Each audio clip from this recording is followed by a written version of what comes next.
Autre ville dévastée, c'est un enfer, ce sont les mots du maire adjoint sur LCI. Il parle de plusieurs centaines de morts et de sa ville transformée en un champ de ruines. Mariupol qui a été dévasté par les bombes russes. Regardez ce reportage tourné par nos envoyés spéciaux Lise Romboudoul et Romain Reverdy.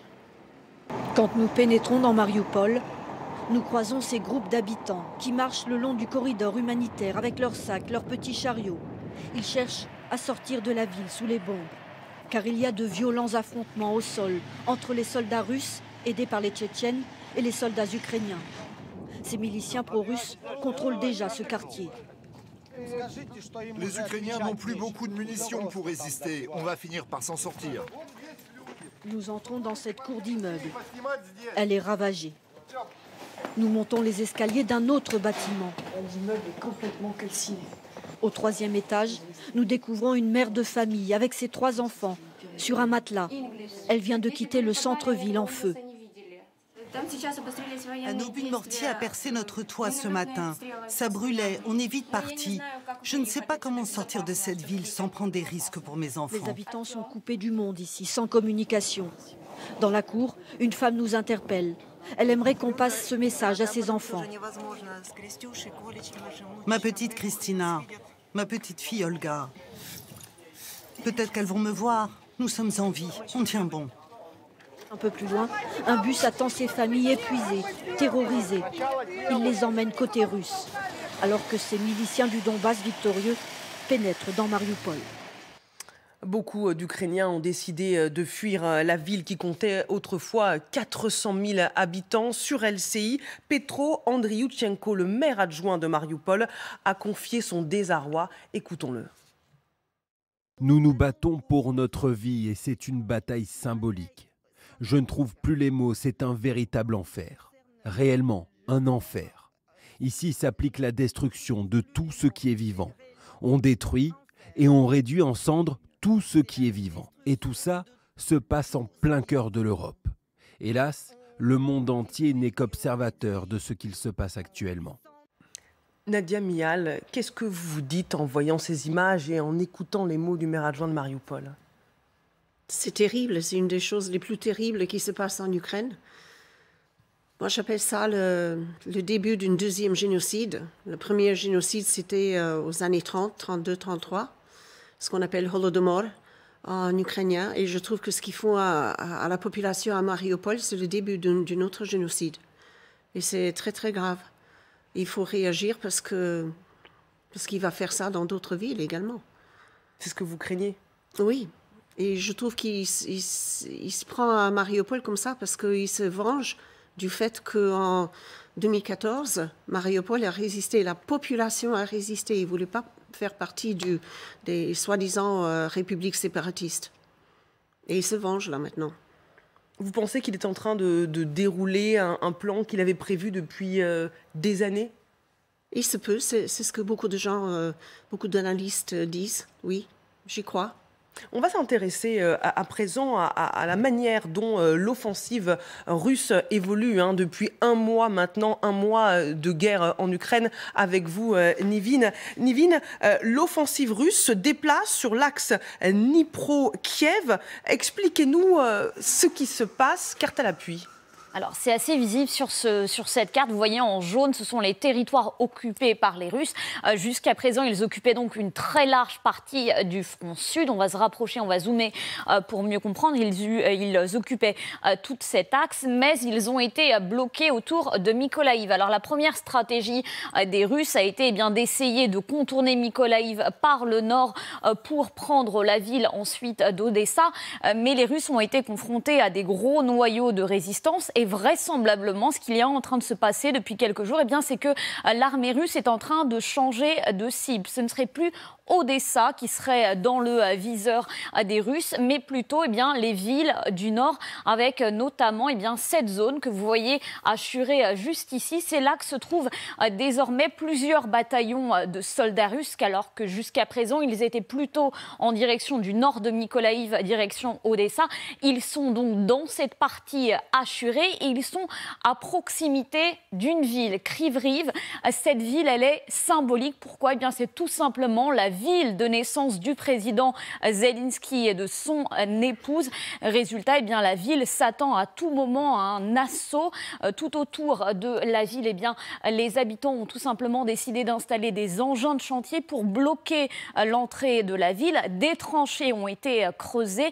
Un habitant sur 6 a d'ores et déjà quitté la ville qui, pour l'instant, est relativement épargnée, mais qui s'attend donc à des frappes d'une minute à l'autre, en tout cas dans les tout prochains jours, puisque ces derniers jours, eh bien, à seulement 15 km de la ville, on a pu voir ceci, des roquettes russes qui ont visé eh bien, des habitations à proximité de cette ville, sans faire de blessés. Mais évidemment, pour les autorités locales, la pression est montée d'un cran dans les tout derniers jours. Alors, au-delà de l'aspect symbolique, évidemment, de prendre la ville du président, eh bien, la ville, elle est aussi stratégique. Pourquoi ? D'abord à cause de son emplacement, mais aussi parce que, eh bien, tout autour, il y a 2 centrales nucléaires, celle d'Enerdoar, évidemment, et puis celle de l'Ukraine du Sud. Ce sont des points stratégiques que les Russes pourraient prendre. Et puis, en fait, tout cet espace, toutes ces géographies, c'est une terre minière avec notamment, eh bien, vous le voyez,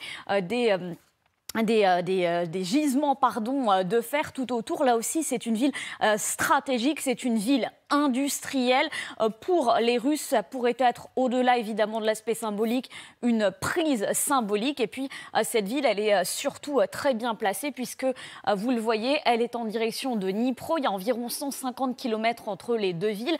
Si les Russes parviennent à prendre ces Russes, eh bien, ils parviendront peut-être à évoluer plus rapidement vers Dnipro, une ville là aussi symbolique, on l'a vu ces derniers jours, qui est devenue la nouvelle ville où les habitants de Marioupol sont accueillis, où les réfugiés arrivent. Et puis c'est surtout eh bien, une ville qui permettrait aux Russes eh bien, d'utiliser, de remonter le Dniepr, qui était évidemment un fleuve très stratégique et qui pourrait donc eh bien, être un tournant dans cette conquête du Sud. Merci beaucoup, Nivine.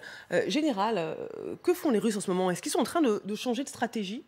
Alors écoutez, je ne pense pas que globalement ils changent de stratégie, mais ce que l'on observe ici, c'est au niveau tactique peut-être un changement de priorité. Effectivement, on a pu penser pendant les premières semaines que leur objectif c'était Odessa et au-delà en direction de l'ouest de la Moldavie.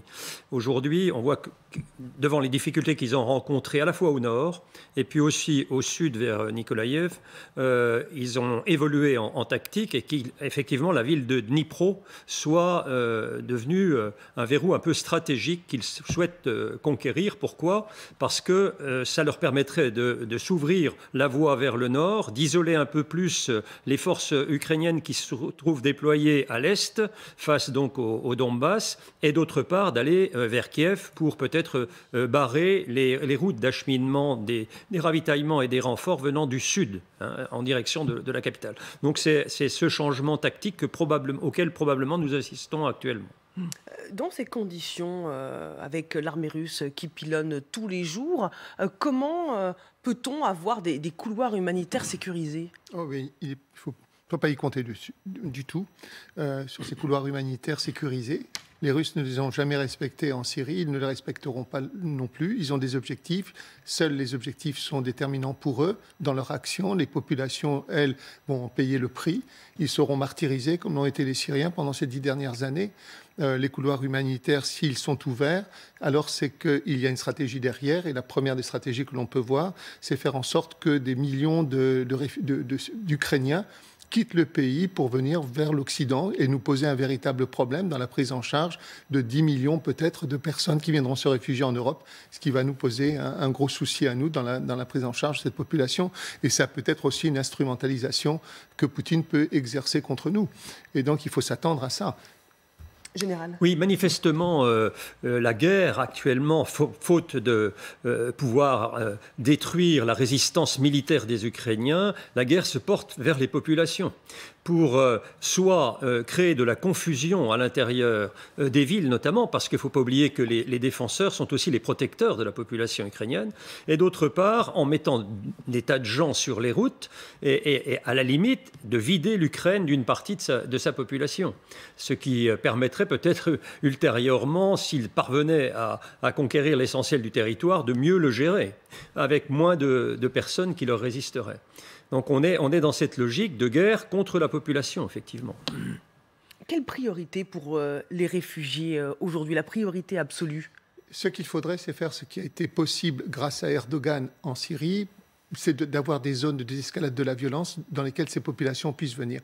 Il faut pouvoir négocier ça au niveau des Nations Unies, de manière à ce que, à l'intérieur même de l'Ukraine, il puisse y avoir des zones où les populations puissent venir se protéger et où il y ait des couloirs humanitaires qui assurent l'approvisionnement et où les ONG peuvent venir les prendre en charge. Il faut, au lieu de négocier des couloirs humanitaires pour faire sortir les Ukrainiens, il faut négocier au contraire à l'intérieur de l'Ukraine des zones de désescalade de la violence le long des frontières où les populations peuvent venir se faire soigner, se faire prendre en charge, etc.